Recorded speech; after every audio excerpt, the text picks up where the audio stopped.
प्रशांत कुमार जी, गाजियाबाद से।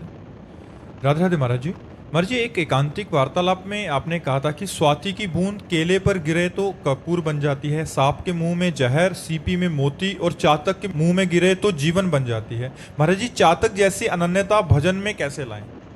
गुरु कृपा से। इसमें अपना प्रयास तो है ही, लेकिन प्रधानता गुरु कृपा से है। जब गुरु प्रसन्न तो साहवन कुला, मिटी सकल कल्पित भय शुला। जे गुरु चरण रेन अनुरागी, ते लोकों बेदौ मणभागी। जे गुरु चरण रेन सिर धरहि, ते जन सकल विभव वस करहि। तो हमारी बात हृदय से अगर आप समझ पाओ, जो अपने गुरुदेव की चरणों की उपासना में तन्मय हो गया, वो इष्ट के प्रति चातक भाव रख सकता है, अन्यथा नहीं। जो गुरुदेव का अनन्य उपासक नहीं, वो इष्ट का कभी अनन्य हो ही नहीं सकता है। गुरुदेव की कृपा से ही इष्ट में चातक भाव होता है। इष्ट के नाम, इष्ट के रूप, इष्ट की लीला, इष्ट की एक एक गुणमयी वृत्ति का उपान करता है उपासक। कौन? जो गुरु कृपा पात्र होता है। गुरु कृपा अत्यंत अनिवार्य है। गुरु कृपा ही केवलम। गुरु कृपा मोक्ष का भी स्वरूप। गुरु कृपा है मोक्ष मूलम गुरु कृपा। इसलिए वो बड़े सौभाग्यशाली हैं जो अपने गुरुदेव के चरणों का आश्रय लेकर उनके द्वारा बताई हुई उपासना पद्धति से अपने इष्ट को रिझाते हैं। धीरे धीरे उनमें इष्ट के प्रति ऐसी अनन्यता आ जाती है, जैसे हरिवंश महाप्रभु अपने एक दोहे में कहते हैं, रसना कटो जो अन रटो, निरख अन फुटो नैन, श्रवण फुटो जो अन सुनो, श्री राधा जसवैन। किशोरी जी के प्रति, लाल जी के प्रति जो अनन्यता जागृत होती है, उस अनन्यता में वो चातक भाव होता है।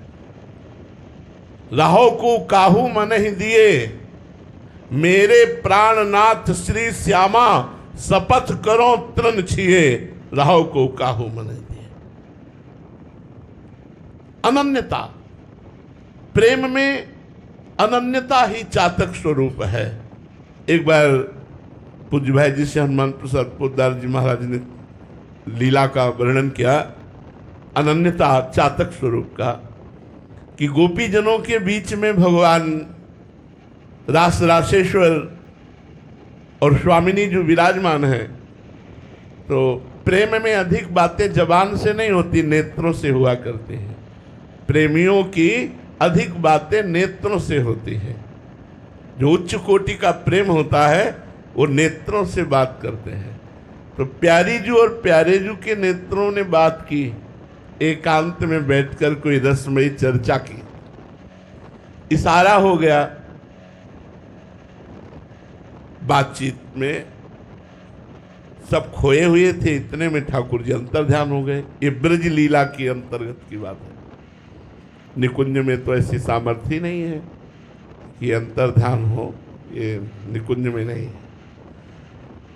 अब गोपीजन खोज करने लगी लालजू की, क्योंकि पहले से उनको पता है कि थोड़ी सी भी त्रुटि हो जाने पर ये मान धारण करके अंतर्धान हो जाते हैं। क्या हो गया हमसे, कोई त्रुटि हो गई क्या?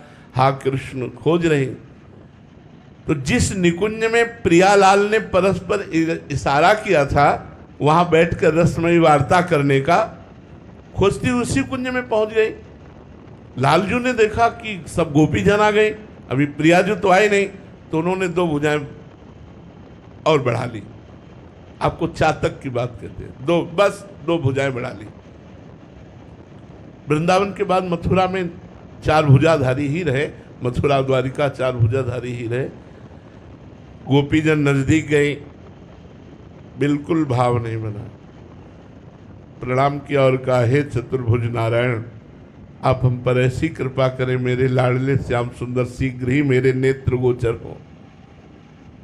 वही श्याम सुंदर केवल दो भुजा बढ़ा ली तो गोपी जनों का प्रेम गुप्त हो गया और कहा, हे नारायण, हे हरि, आप कृपा करो और मेरे लाडले श्याम सुंदर मेरे नेत्र गोचर हो, और चली गई। भगवान ने देखा कि कितनी अनन्यता है, केवल 2 भुजा बढ़ा लिया तो इनके अंदर का प्रेम गुप्त हो गया। और जब प्रिया जी उस कुंज में जे ही चरण पधराए तो लालजू ने सोचा 2 भुजा उनको भी दिखाए चतुर्भुज रूप, लेकिन उनकी 2 भुजा अपने आप अंतर ध्यान हो गई, दुर्ज मुरली मनोहर के रूप में ही विराजमान। चातक की तरह अनन्यता, जैसे गोस्वामी तुलसीदास जी कहते हैं, बने तो रघुवर ते बने, बिगड़े तो भरपूर, तुलसी और अंते बने, ताबन बेपे धूर। प्रेम, प्रेम ये गुरु कृपा से प्राप्त होता है। इष्ट प्रेम ये गुरु कृपा से प्राप्त होता है। इष्ट अनन्यता ये गुरु कृपा से प्राप्त होती है। जब तक गुरु कृपा नहीं, तो आज इसकी बड़ी हानि हो रही है। लाखों लोग गुरु बना रहे हैं, लेकिन गुरु की मानते नहीं हैं, मनमानी आचरण करते हैं, गुरु के प्रति समर्पण नहीं, गुरु के प्रति भाव नहीं, गुरु को एक मनुष्य मानते हैं, बहुत साधक मानते हैं, लेकिन गुरु साक्षात परब्रह्म तस्मै श्री गुरुवे नमः ऐसा भाव नहीं। अगर ऐसा भाव हो तो मोक्ष या प्रेम दुर्लभ नहीं। प्रेम ही चातक का प्रेम है। प्रेम जब आएगा तो चातक की तरह होता है, जैसे मीरा जी के हृदय में गिरधर का प्रेम, जाके सिर मोर मुकुट मेरो पति सोई, मेरे तो गिरधर गोपाल दूसरो न कोई। जो अपने इष्ट के प्रति अनन्यता आ जाए तभी बात बनती है। ये गुरु कृपा से होगी। इसमें साधन बल काम नहीं करता। या गुण साधन ते नहीं होई, तुम्हारी कृपा पाओ कोई कोई में वही गुरु कृपा पात्र जो गुरु चरण आश्रित है।